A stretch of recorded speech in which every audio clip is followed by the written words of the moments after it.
தியேட்டரில் என்ஜாய் பண்ணுற மாதிரி மொமெண்ட்ஸ் நிறையாவே இருக்குது. பிளாக் காஸ்டியூம் போட்டுக்கிட்டு மனுஷன் ஒரு என்ட்ரி ஒன்று கொடுப்பாரு. இது எல்லாமே தியேட்டரில் செம்ம பிளாஸ்டாக இருந்துச்சு. சாய் அபியங்கர் மியூசிக்கில் பிச்சு விளையாண்டாருன்னே சொல்லலாம். அந்த அளவுக்கு ஒரு சாலிடான மியூசிக் கொடுத்துருக்காரு. படத்தில் நிறைய சர்ப்ரைஸ் சீன்ஸ் இருக்குது. ஒரு பிக்கஸ்ட் ஸ்டாரோட படத்தோட சீனே ரீக்ரியேட் பண்ணி வச்சுருக்காங்க. அதுக்கப்புறமா கடைசி கிளைமேக்ஸில் நம்ம எதிர்பார்க்காத ஒரு கெட்டப்பில் சூர்யா அவர்கள் வராரு. என்னடா இது இவ்வளோ பில்டப்பாக சொல்கிறேனே அப்படின்னு பார்த்தீங்கன்னா நீங்கள் படம் பார்க்கும்போதே தெரியும். ஓவரால் நிறைய ஃப்ளாஸ் இருந்தாலும் அந்த கடைசி கிளைமேக்ஸை பார்த்து முடிச்சு வெளில வரும்போது நம்மளுக்கு கடைசி கிளைமேக்ஸ் மட்டும்தான் மைண்டில் இருக்குமே தவிர மற்றபடி வேறு எந்த ஒரு ஃப்ளாஸுமே கண்ணுக்கு தெரியவே தெரியாது. ஃபைனல் கட் நேயர்களுக்கு வணக்கம். ஆர்ஜே பாலாஜி இயக்கத்தில் சூர்யா நடிச்சு வந்திருக்க படம் தான் கருப்பு. இந்த படத்துக்கு கிட்டத்தட்ட ஒரு 2 வருஷமாவே வெயிட் பண்ணிட்டு இருக்கலாம்னு சொல்லலாம்.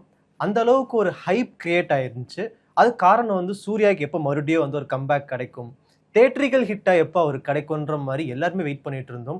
ஆர்ஜே பாலாஜி தான் கருப்புன்ற படத்தை எடுக்கிறாரா அப்படின்ற மாதிரி ஒரு மாதிரி எல்லாத்துக்கும் கொஷின் மார்க்காவே இருந்துச்சு. இவரால பண்ண முடியுமான்ட்டு அவர் சிறப்பா செஞ்சிருக்காரா இல்லையான்றது இந்த ரிவ்யூல ஃபுல் அண்ட் ஃபுல்லா பார்த்துடலாம். சூர்யா நடிப்புல வெளியாகி ஆர்ஜே பாலாஜி இயக்கத்துல வந்திருக்க படம் தான் கருப்பு.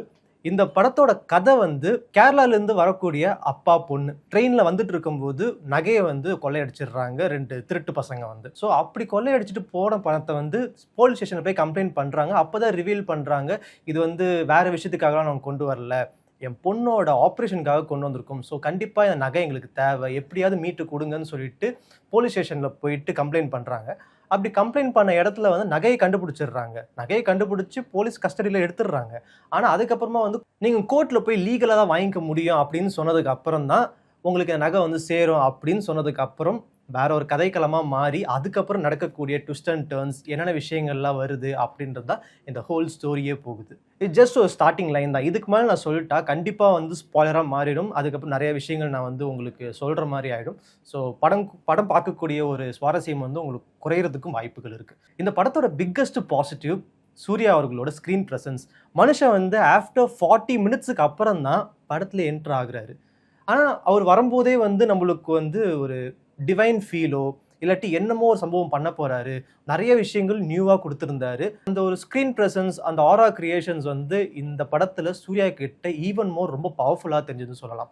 ஒன்றுமே இல்லை, ஜஸ்ட் நின்னாலே போதும் அவர் சம்பவம் செஞ்சுட்டு போயிடுவார் அப்படின்ற மாதிரி ஒரு கேரக்டர் தான் அவர் கொடுத்துருக்காங்க.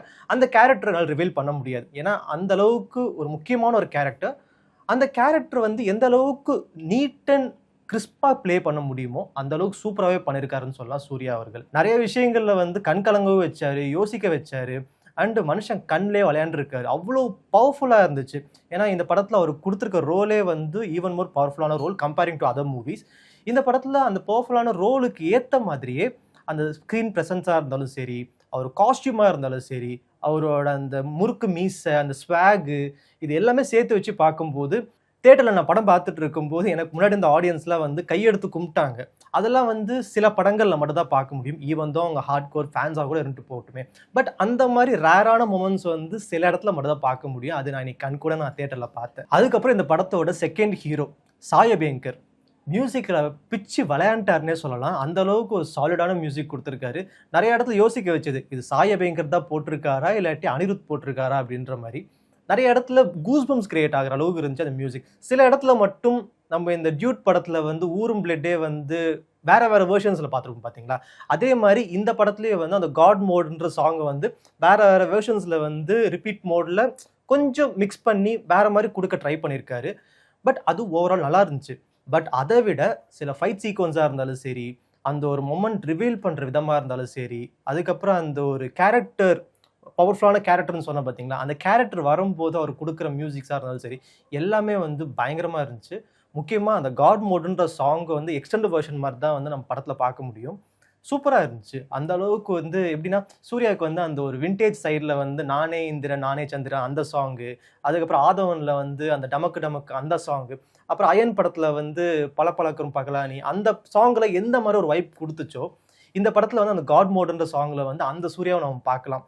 ஸோ சூர்யாவோட ஸ்க்ரீன் ப்ரெசன்ஸோட சேர்த்து சாய் அபியங்கரோட மியூசிக்கோட பார்க்கும்போது தியேட்டரில் பயங்கர செலிப்ரேஷனாக தான் இருந்துச்சு. அதை இன்னைக்கு நிறைய வீடியோஸ்லேயே நம்ம கண் கூட பார்த்துருப்போம். அந்த அளவுக்கு ஒரு செம்ம சாட்டிஸ்ஃபையிங்கான ஒரு மியூசிக் தான் சாய் அபியங்கர் கொடுத்துருக்காரு. ஈவன் மோர் இன்னும் நிறைய அன்ரிலீஸ்டு வெர்ஷன்லாம் கூட படத்தில் இருக்குது. அது இன்னும் சில வீக்ஸில் வந்து கண்டிப்பாக வந்து நம்மளுக்கு யூடியூப்ல ரிலீஸ் ஆகிடும். அடுத்து ஆர்ஜே பாலாஜி. இந்த படத்தோட டைரக்டரும் அவர் தான், ரைட்டரும் அவர் தான். அதுக்கப்புறமா வந்து இந்த படத்தில் வில்லனாகவும் பண்ணியிருக்காரு. வில்லன்னா ரொம்ப ரூத்லெஸ்ஸான ஒரு வில்லன், ஐயோ பயங்கரமா இருக்காரு அப்படிலாம் இல்லாமல் சட்டிலான ஒரு வில்லன் ரோல். இந்த அட்வொகேட் என்ன பண்ண போறாரு, இவர்கிட்ட இருந்து எப்படி தப்பிக்க போறாங்க, என்ன மாதிரி விஷயங்கள்லாம் வரும், எப்பதான் வந்து ஜஸ்டிஸ் கிடைக்கும் அப்படின்ற மாதிரி விஷயங்கள் மட்டும்தான் ஒரு ரோல் ப்ளே பண்ணியிருக்காரு தவிர மற்றபடி ரொம்ப பவர்ஃபுல்லான இம்பாக்ட்ஃபுல்லான ஒரு ரோல் வந்து அவர் ப்ளே பண்ணல. ஓகே, இந்த கதைக்கு என்ன வேணுமோ அதை ட்ரை பண்ணியிருக்காரு. But apart from the acting, screen பிளேலையும் ரைட்டிங்லேயும் வந்து மனுஷன் பயங்கரமாக பண்ணியிருக்காருன்னு சொல்லலாம். சில லாஜிக் ஹோல்ஸ் நிறையாவே இருக்குது. இந்த படத்தை பார்க்கும்போது கண்டிப்பாக நம்ம லாஜிக்லாம் பார்க்கக்கூடாது. லாஜிக்கெல்லாம் தூக்கி ஓரமாக வச்சுட்டு ஒரு ஃபுல்ஃபில்லான பக்கா மாசான ஒரு படத்தை வந்து பார்க்கணும்னு நினச்சிங்க அப்படின்னா யோசிக்காமல் தேட்டரில் போய் உட்காந்து உங்கள் ஃபேமிலி அண்ட் கிட்ஸோட கண்டிப்பாக என்ஜாய் பண்ணலாம். அந்த அளவுக்கு ஸ்டஃப் நிறைஞ்ச ஒரு படம் தான் இந்த கருப்பு. இந்த படத்தில் வந்து ஃப்ளாஸ் எதுவுமே இல்லையா அப்படின்னு கேட்டிங்கன்னா சில இடத்துல நிறைய லேக் தெரிஞ்சுது. இந்த சீன் தேவையா, இந்த சீன் தேவை இல்லையா அப்படின்ற மாதிரி நம்மளே யோசிக்கிற மாதிரி தான் இருந்துச்சு. ஆனால் அதுக்கப்புறமா வந்து சில ஹை மூமெண்ட்ஸ்லாம் கொடுத்து, ஹை வோல்டேஜான மூமெண்ட்ஸ்லாம் கொடுத்ததுக்கப்புறம் நம்மளுக்கு வந்து அந்த ஃப்ளாஸ் எல்லாம் மறந்து போகிற மாதிரி ஆகிடுது. இப்போ உன்னிப்பாக உட்காந்து டீட்டெயிலாக அனலைஸ் பண்ணி பார்க்கும்போது தான் ஓகே, இந்த இடம் பெட்டராக பண்ணியிருக்கலாமோ, இந்த இடம் இன்னும் கொஞ்சம் வேற மாதிரி ட்ரை பண்ணியிருக்கலாமோன்ற மாதிரி நம்மளுக்கு தோணுது. த்ரிஷா அவர்களோட கேரக்டர் வந்து இன்னும் கொஞ்சம் பெட்டராக பண்ணியிருக்கலாம். இந்த படத்தில் அவங்க இல்லவே இல்லைனாலும் ஒன்றும் பெரிய இம்பாக்ட் கிரியேட் ஆயிருக்காது அப்படின்ற மாதிரி ஒரு கேரக்டர் தான் அவங்களுக்கு கொடுத்துருக்காங்க. ஆடுகளம் நரேன் இருக்காங்க. அதுக்கப்புறம் முக்கியமான ரோலில் வந்து நட்டி நட்ராஜன் இருக்காரு. அவருக்கு கொடுத்துருக்க ரோல் சிம்பிளாக நீட்டாக என்ன பண்ண முடியுமோ பண்ணிட்டாரு. முக்கியமாக அப்ரிஷியேட் பண்ணியே ஆக வேண்டிய ஒரு ரோல் யாருன்னு பார்த்தீங்கன்னா இந்திரன், மலையாள ஆக்டர். அவர் வந்தார், ஃபஸ்ட்டு சீன்லேருந்தே அவர் தான் காட்டுறாங்க. ஒரு ஃபர்ஸ்ட் ஆஃப் வரைக்கும் தான் அவரோட கேரக்டர் வந்து ட்ராவல் ஆகுது. அதுக்கப்புறமா அவரோட கேரக்டர் பெருசாக இல்லை. பட் அவர் கொடுத்துருக்க அந்த எமோஷனல் இம்பேக்ட், அவர் கூட வர அந்த பொண்ணு, இவங்க கொடுத்துருக்க விஷயங்கள்லாம் வந்து அதிகமாகவே மனசில் வந்து நம்மளுக்கு நின்றுச்சுன்னே சொல்லலாம். இந்த படம் வந்து ஃபர்ஸ்ட் ஆஃப் பிக்கப் எடுக்கிறதுக்கு கண்டிப்பாக வந்து ஒரு 20 to 25 மினிட்ஸ் ஆகுது. பிகாஸ் அந்த ஸ்டோரிக்குள்ளே போய் இது என்ன பண்ணும், இந்த கேரக்டர் என்ன பண்ண போகுது, என்ன மாதிரி விஷயங்கள்லாம் கிரியேட் பண்ண போகுதுன்ற நம்மளுக்கு வந்து அந்த கேரக்டர் ரிவீலிங்கே வந்து நம்மளுக்கு கொஞ்சம் டைம் எடுத்துருதுன்னு சொல்லலாம். எமோஷன்ஸ் நிறைய இடத்துல ஒர்க் அவுட் ஆச்சு. அது வந்து எனக்கும் ஒர்க் அவுட் ஆச்சு, பக்கத்தில் உட்காந்துருக்க ஒரு ஸ்ட்ரேஞ்சருக்கு அவங்களுக்கும் ஒர்க் அவுட் ஆச்சு. பரவாயில்ல, 20 மினிட்ஸ்க்குள்ளே அந்த ஒரு எமோஷனை வந்து ஈஸியாக கனெக்ட் பண்ணிடுறாங்கல்ல, ஃபைன், என்னமோ சம்பவம் நடக்க போகுது. பட் ஈவன் மோர் ஒரு இம்பேக்ட்ஃபுல்லான எமோஷனலான மொமெண்ட்ஸ் வந்து படத்தில் இருக்கான்னு கேட்டிங்கன்னா அது இல்லை. அது ஈவன் மோர் இன்னும் கொஞ்சம் எஃபோர்ட் போட்டு இன்னும் வேற மாதிரி கொஞ்சம் காட்டியிருக்கலாமோ, அப்படி காட்டியிருந்தா இன்னும் அந்த டாக்ஸ் வந்து இன்னொரு 4-5 நாளைக்கு பேசப்பட்டிருக்கும். இப்போ வந்து ஓகேடா ஃபைன், நல்லா இருக்கு, எமோஷனல் ஒர்க் அவுட் ஆயிருக்கு, காமெடி அங்கங்கே ஒர்க் அவுட் ஆயிருக்கு, ஓகே மாசான அந்த ஃபைட் சீக்வன்ஸ்லாம் சூப்பராக ஒர்க் அவுட் ஆயிருக்கு அப்படின்ற மாதிரி ஒரு பேச்சு மட்டும்தான் இருக்குமே தவிர அது வந்து நம்ம இன்னும் ஒரு 1 வீக்குக்கு தாண்டி பேசுவோமா அப்படின்றது கேட்டால் கண்டிப்பாக அதுவும் கொஷின் மார்க் தான். படத்தோட ஹைலைட்டான விஷயமே டிஓபி, ஜிகே விஷ்ணுவோட டிஓபி. அதாவது அட்லி படத்தை பார்க்குற மாதிரியே இருந்துச்சு. பிகாஸ் அட்லிக்கு நிறைய படங்களில் வந்து அவர் தான் ஒர்க் பண்ணியிருக்காரு. ஸோ நிறைய விஷயங்கள கலர்ஃபுல்லான ஒரு கிரேடிங், அதுவும் ரெட் டோன்லாம் வரும்போது நம்மளுக்கு வாவ், இது வந்து ஒரு டிவைனான மூவி, இது ஒரு சாமி படம் அப்படின்ற விஷயத்த நம்மளுக்கு ஈஸியாக கனெக்ட் பண்ணிக்க முடியுது. அந்த மாதிரி விஷயங்கள் டிஓபி வந்து பயங்கரமாக வேலை செஞ்சுருக்காரு. நிறையா கலர்ஃபுல்லான மொமெண்ட்ஸ், கலர்ஃபுல்லான அந்த ஒரு விஷயங்கள் காட்டுறது, இந்த கேரக்டர் இப்படி தான் காட்டணுன்ற விஷயம் ஒன்று இருக்குது பார்த்தீங்களா, அந்த விஷயத்தை வந்து நம்மளுக்கு அந்த டிஓபி மூலியமாகவே நம்மளுக்கு ஈஸியாக கனெக்ட் ஆகிடுது. முக்கியமாக சூர்யா அவர்களுக்கு ஆஃப்டர் 10 இயர்ஸுக்கு அப்புறம் ஒரு ஃபுல்ஃபில்லான ஒரு மூவியாக வந்து தேட்டரில் ஹிட் ஆகிருக்குன்னு சொல்லலாம். எனக்கு தெரிஞ்சு கடைசியாக வந்து சூர்யா ஃபேன்ஸ் தேட்டரில் என்ஜாய் பண்ணி பார்த்து ஹிட்டான படம்னா சிங்கம் 2ன்னு சொல்லுவேன். அதுக்கப்புறமா வந்து ஒரு செலிப்ரேஷன் மூவியாக இருக்கணும் அப்படின்றதுக்கு வந்து அஞ்சான். ஸோ அதை தாண்டி விக்ரம் படத்தில் வந்து கடைசியில் ரோலெக்ஸ் கேரக்டர் பண்ணியிருந்தார். அது பெரிய இம்பேக்ட் கிரியேட் பண்ணிச்சு. But that's not a Suriya film, right? So அதனால் வந்து அதை நான் கணக்கில் எடுத்துக்கலாமா என்னன்றது தெரியல. பட் ஃபுல்ஃபில்லான ஒரு சூர்யா மூவி, அதுவும் தேட்ரிக்கல் ரிலீஸாக இந்த கருப்பு படம் கண்டிப்பாக நின்று பேசும். ஃபேமிலி ஆடியன்ஸ், கிட்ஸு எல்லாருமே வந்து என்ஜாய் பண்ணி பார்க்குற அளவுக்கான ஒரு படம். கண்டிப்பாக வந்து ஃபேமிலி ஆடியன்ஸ், குடும்பங்கள் கொண்டாடும் வெற்றின்ற மாதிரி இந்த டைட்டில் வந்து நம்ம இன்னும் 2 நாள் நம்ம பார்க்க ஆரம்பிச்சிருவோம். அதுவும் இப்போது சம்மர் வெக்கேஷன்னால கண்டிப்பாக எல்லாருமே வந்து தேட்டரில் போய் பார்க்கறதுக்கு ஒரு மொமெண்ட்டில் இருக்காங்க. முக்கியமாக இன்னொரு விஷயம் நான் சொல்ல மறந்துட்டேன். படத்தோட ஸ்டார்டிங் தேங்க்ஸ் கிவிங் கார்டிலே வந்து சிஎம் விஜய் அவர்களுக்கு மனமார்ந்த நன்றி அப்படின்ற மாதிரி போட்டு, அடுத்து தனுஷ் அவர்களுக்கு நன்றி தெரிவித்து அப்படி தான் டைட்டில் கார்டே ஸ்டார்ட் பண்ணுறாங்க. ஸோ அது பார்க்கும்போது ரொம்ப நல்லா இருந்துச்சு. யூனிக்கான டைட்டில் கார்டுங்க. சூர்யா அவர்களுக்கு தி ஒன்னு போட்டு எல்லா கேரக்டர்ஸ் அவரோட லைஃப் டைம் கெரியர்ல நடிச்ச எல்லா கேரக்டர்ஸுமே வந்து ஒரு மாதிரி குட்டி குட்டி ஷார்ட்ஸ்ல அங்கங்க இருக்கிற மாதிரி ஒரு இதை போட்டிருந்தாங்க. ரொம்ப யூனிக்கான ஒரு டைட்டில் கார்டா இருந்துச்சு. இந்த படத்தோட கான்செப்டே வந்து கருப்புசாமி அவங்க எவ்வளோ இம்பாக்ட்ஃபுல்லானவங்க, அவங்க எவ்வளோ பவர்ஃபுல்லானவங்க அப்படின்ற விஷயத்த காட்டுறது தான். கண்டிப்பா கடவுள் நம்பிக்கை இருக்கிறவங்களுக்கு இந்த படம் வந்து 100% ஒர்க் அவுட் ஆகிறதுக்கு நிறைய வாய்ப்புகள் இருக்கு. கடவுள் நம்பிக்கை இல்லாதவங்களுக்கு அது எப்படின்றது படம் பார்த்து அவங்களுக்கு முடிவு பண்ணிக்கிறது தான். தியேட்டர்ல என்ஜாய் பண்ற மாதிரி மொமெண்ட்ஸ் நிறையவே இருக்கு. சூர்யா அவர்களோட என்ட்ரியில ஆரம்பிச்சு இன்ட்ரோல் பிளாக்கோட ஃபைட் சீக்வன்ஸ்ல இருந்து அதுக்கப்புறமா வந்து அந்த அநியாயத்தை தட்டி கேட்கும் போது ஒரு விஷயம் நடக்கும். அதுக்கப்புறம் அந்த பிளாக் காஸ்டியூம் போட்டுக்கிட்டு மனுஷன் ஒரு என்ட்ரி ஒன்று கொடுப்பாரு. இது எல்லாமே தியேட்டர்ல செம்ம பிளாஸ்டா இருந்துச்சு. எல்லாருமே என்ஜாய் பண்ணாங்க. ஹைலைட்டான மொமெண்ட் கடைசி கிளைமேக்ஸ். கடைசி கிளைமேக்ஸில் ஒரு பெர்ஃபார்மன்ஸ் ஒன்று கொடுப்பாரு. கண்டிப்பாக எனக்கு தெரிஞ்சு அந்த ஒரு பெர்ஃபார்மன்ஸுக்கு நம்ம கெஸ் கூட பண்ண முடியாது. மேபி நிறைய அவார்ட்ஸ் கிடைக்கலாம். அந்த அளவுக்கு சாலிடான ஒரு பெர்ஃபார்மன்ஸ் கடைசியில் கொடுத்துருக்காரு.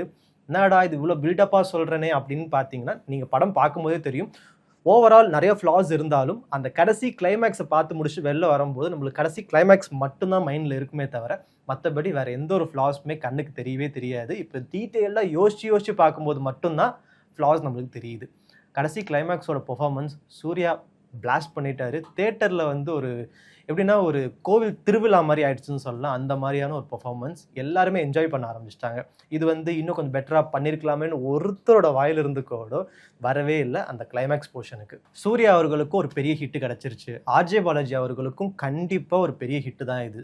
அப்கமிங் மியூசிக் டைரக்டரில் சாய் அபியங்கர் ஒரு பெரிய பிளேஸே பிடிச்சிட்டாரு. அதில் எந்த ஒரு மாற்று கருத்துமே கிடையாது. கண்டிப்பாக ஒன் டைம் தாராளமாக பார்க்கலாம். அதில் எந்த ஒரு மாற்று கருத்துமே கிடையாது. தியேட்டரில் போயிட்டு என்ஜாய் பண்ணுறதுக்கான நிறைய ஸ்டஃப் இந்த படத்தில் இருக்குது. ஸோ ஃபேமிலி அண்ட் கிட்ஸோட சேர்ந்து எல்லாருமே என்ஜாய் பண்ணுறதுக்கான ஒரு படம். சூர்யா ஃபேன்ஸுக்கு இது ஒரு பிக்கஸ்ட் ட்ரீட்டு. எத்தனை வாட்டி ரிப்பீட் மோடில் போய் பார்க்க போகிறாங்கன்னு தெரியல. அந்த அளவுக்கு என்ஜாய்மெண்ட்டான நிறைய விஷயங்கள் படத்தில் இருக்குது. அண்ட் இந்த படம் ரிலீஸ் ஆகிறதுக்கு அவ்வளோ ஸ்ட்ரகிள்ஸ் இருந்துச்சு. நிறையா அனௌன்ஸ்மெண்ட் வந்துச்சு. நிறைய ரிலீஸ் டேட் அனௌன்ஸ் பண்ணாங்க. ஆனால் ஒவ்வொரு வாட்டியும் போஸ்ட்பாண்ட் ஆக ஆக ஆக அந்த ஒரு மூவி டீமுக்கு எவ்வளோ பெரிய கஷ்டம் ஏற்பட்டிருக்குன்னு சொல்லிட்டு ஒரு தேர்ட் பர்சன் பாயிண்ட் ஆஃப் வியூலேருந்து பார்க்கும்போது கூட நம்மளுக்கு வந்து ஈஸியாக கனெக்ட் ஆகுது. அதுவும் நேத்திக்கு ரிலீஸ், அதாவது May 14 ரிலீஸ் ஆக வேண்டிய படம் May 15 ரிலீஸ் ஆகிருக்கு. நேத்திக்கே ரிலீஸ் ஆகுச்சுன்னு சொல்லிட்டு நிறைய ஃபர்ஸ்ட் டே ஃபர்ஸ்ட் ஷோஸ்க்குலாம் அவ்வளோ ஹவுஸ்ஃபுல் ஆச்சு. ஆனால் இன்னைக்கு தான் ரிலீஸ் ஆகிருக்கு.